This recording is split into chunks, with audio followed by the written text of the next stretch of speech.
السلام علیکم ورحمۃ اللہ وبرکاتہ۔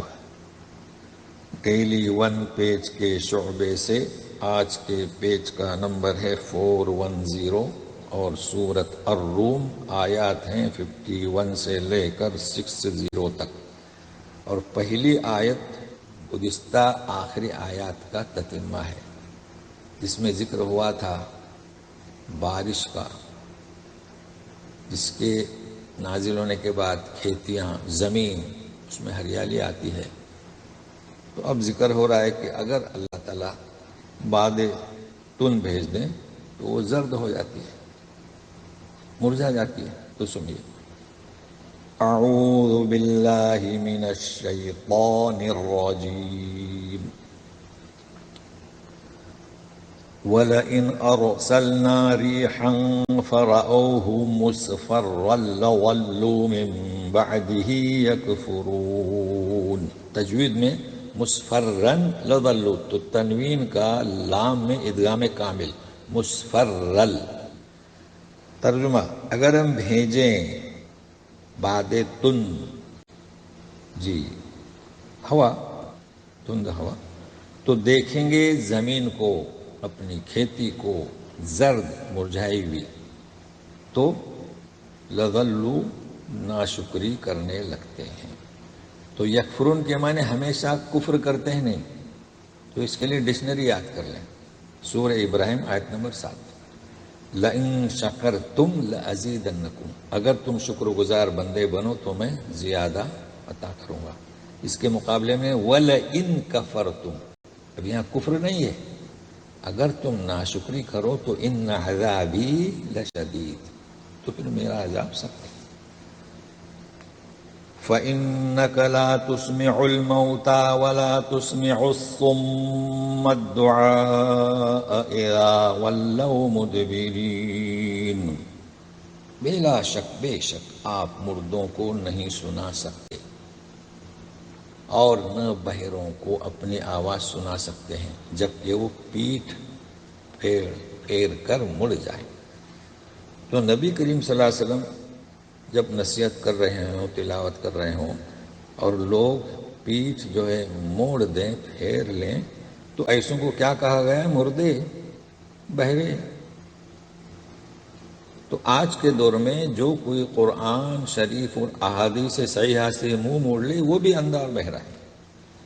تو اسی آیت کی مزید وضاحت، وَمَا أَنْتَ بِهَادِ الْعُمْيِ عَنْ ضَلَالَتِهِمْ إِن تُسْمِعُ إِلَّا مَنْ يُؤْمِنُ بِآيَاتِنَا فَهُمْ مُسْلِمُونَ، آپ اندھوں کو ان کی گمراہی سے ہدایت پر نہیں لا سکتے، آپ تو صرف ایسوں کو سنا سکتے ہیں جو ہماری آیتوں پر ایمان لاتے ہیں، اور وہی تو اطاعت کرتے ہیں، اطاعت گزار ہیں۔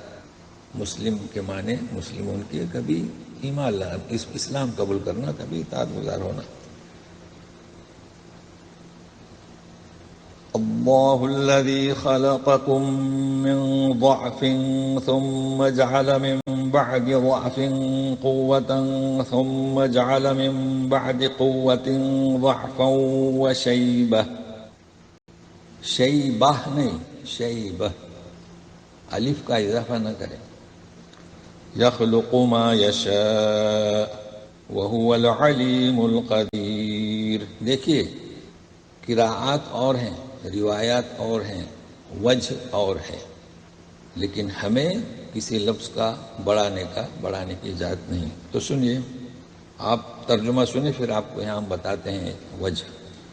اللہ ہی ہے جس نے تمہیں پیدا کیا ضعف یعنی کمزوری کی حالت میں، پھر اس کمزوری کے بعد توانائی، جیسے کہ بچہ پیدا ہوتا ہے بہت ہی کمزور رہتا ہے،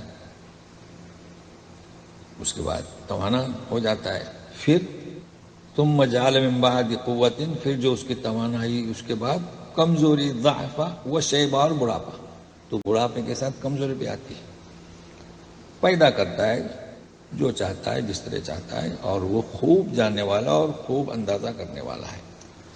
اب یہاں ہم کیا بتا رہے ہیں، دیکھیے، آپ سورہ ناس کے بعد جو صفحات ہیں اس پر نمبر ابجد سے، الف با سے ہے، تو صفحہ نمبر کاف پر جائیے، اور لائن نمبر با، تو وہاں آپ کو ملے گا وجہ، وجہان.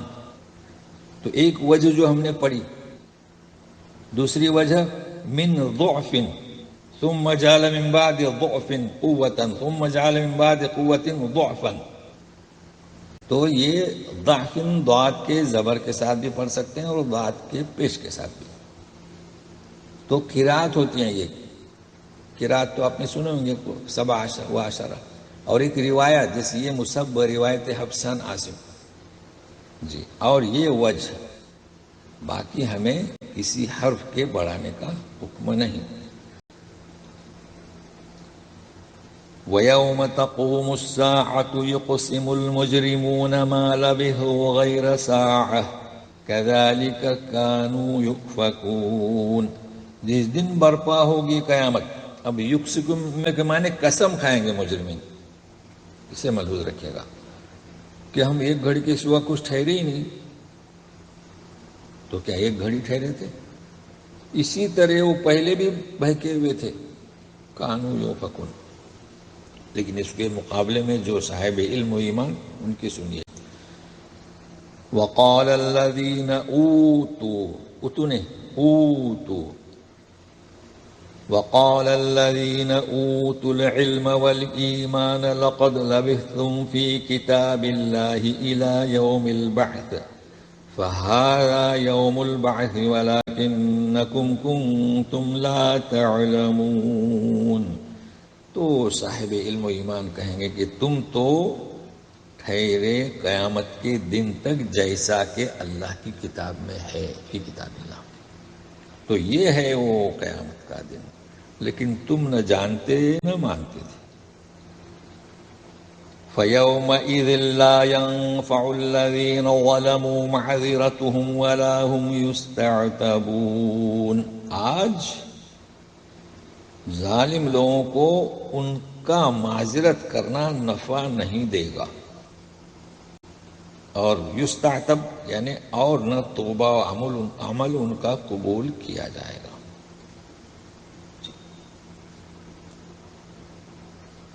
کیسی نشاندہی کی جا رہی ہے؟ ابھی موقع ہے، اصلاح کر لیں. کل قیامت میں کوئی موقع نہیں دیا جائے گا. وَلَقَدْ ضَرَبْنَا لِلنَّاسِ فِي هَذَا الْقُرْآنِ مِنْ كُلِّ مَثَلٍ وَلَئِنْ جِئْتَهُمْ بِآيَةٍ لَيَقُولَنَّ الَّذِينَ كَفَرُوا إِنْ أَنْتُمْ إِلَّا مُبْطِلُونَ. ہم نے لوگوں کے لیے اس قرآن میں ہر طرح کی مثال بیان کی ہے. اگر آپ ان کے پاس لائیں کوئی نشانی، جئتہم بآیہ یعنی نشانی، تو کیا کہیں گے کافر جنہوں نے کفر کے روش اختیار کیے؟ تم تو محض باطل ہو. اللہ جو ہدایت کرتا ہے انہیں باطل کہتے ہیں. تو اصل بات کیا ہے، ایسا کیوں؟ تو سنیے. كَذَلِكَ يَطْبَعُ اللَّهُ عَلَى قُلُوبِ الَّذِينَ لَا يَعْلَمُونَ. اسی طرح اللہ نے مہر لگا دی ہے جو نہیں جانتے نہیں مانتے ان کے دلوں پر. اور یہ سنت اللہ، یعنی جب ہم کہتے ہیں جیسے کہ سنت رسول یعنی کیا طریقہ، تو سنت اللہ یعنی کہ اللہ کا بھی اسلوب طریقہ یہی ہے کہ جو سمجھنا نہیں چاہتا، جاننا نہیں چاہتا، ماننا نہیں چاہتا، اس پر جب حجت قائم ہو جاتی ہے تو ختم اللہ علی قلوبہم یا طبع اللہ، مہر لگا دیتے ہیں. تو اب آپ سے کہا جا رہا ہے، ظاہر ہے کہ لوگ مانتے نہیں تو آپ کو دلی صدمہ تو ہوتا تھا، کیونکہ آپ کا مقصد یہ تھا کہ لوگ جہنم کی کھائے سے باہر آئیں، دعوت دین کو قبول کریں. فاصبر ان وعد اللہ حق ولا يستخفنك الذين لا يوقنون. آپ صبر و تحمل سے کام لیں، اور اللہ کا وعدہ سچا اور پکا ہے. اب دیکھیں ولا يستخفنك